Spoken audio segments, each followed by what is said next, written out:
Hey, this is Nathan from Fall City Fall, and you're watching WSR.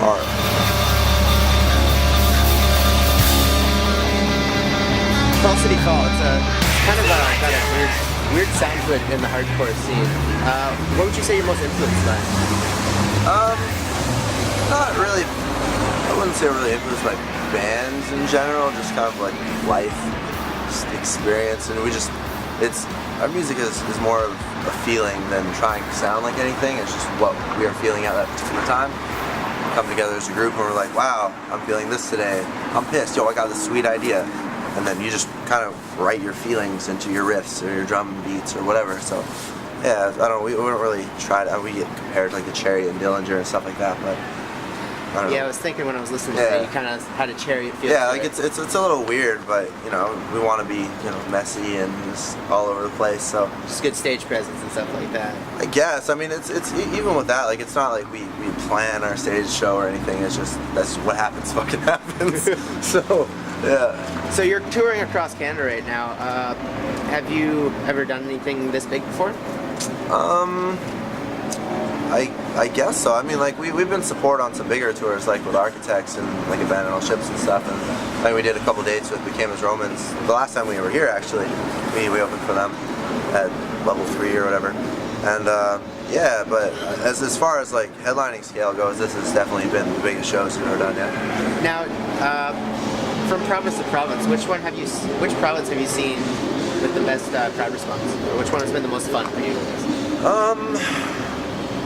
Well, like home turf is always good. Like back in Alberta, like it's interesting there because so many tours don't really come to Western Canada.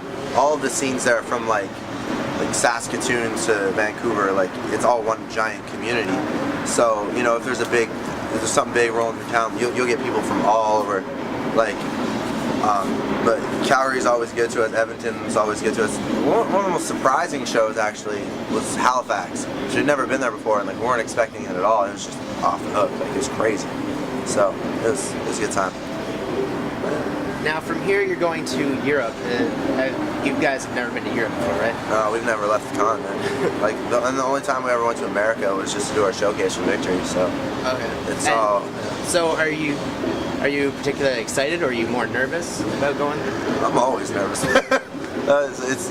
It's I think, like, I don't know what to expect. Like, apparently, you know, I guess there's some hype about us in Europe, but, you know, the proof will be in the shows, I guess. We'll see how it goes. But, yeah, I'm excited. I just want to see some castles, man.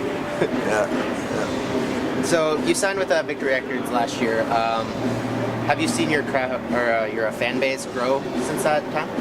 Yeah, definitely. You know, obviously, you know, when you're signed, you have, you know, good publicity and getting magazines and all that. So more ears and eyes are gonna be opened up to you. So even back at home, like it's funny because like we'll play in Calgary and we'll have people come up to us after, where are you guys from?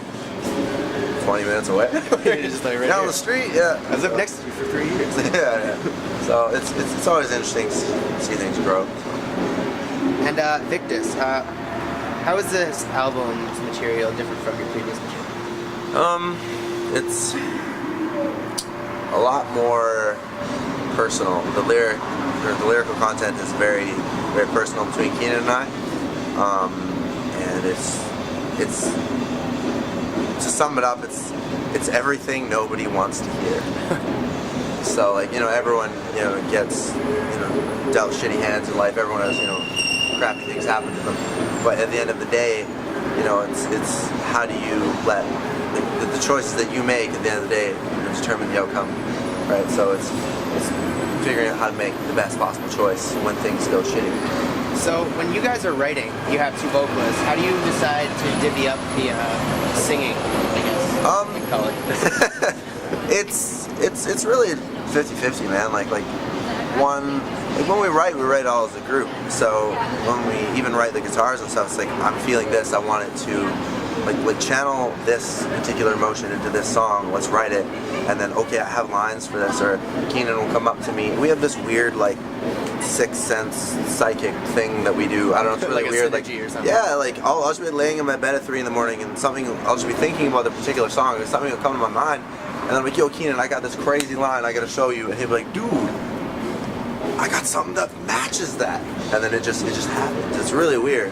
I don't know how to explain it, but we gotta get chemistry, so. Now, is this album like a sign of things to come, or are you gonna like stick with this for this album and then move on to something different? I think with everything we've always tried to do something a little bit different. You know, or it's not that we're trying to like fit a mold or a trend or anything like that.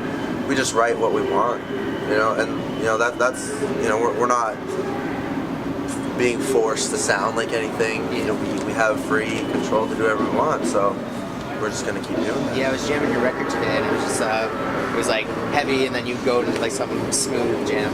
Yeah, there's no rules in music, you know. Just do what you feel. Just have fun. All right, thanks so much. So I'm Kerry King. I'm playing Slayer, and you're watching WSR. That was my practice run. Cool beans. Cool. Mr. King, you've changed so much. I got some hair.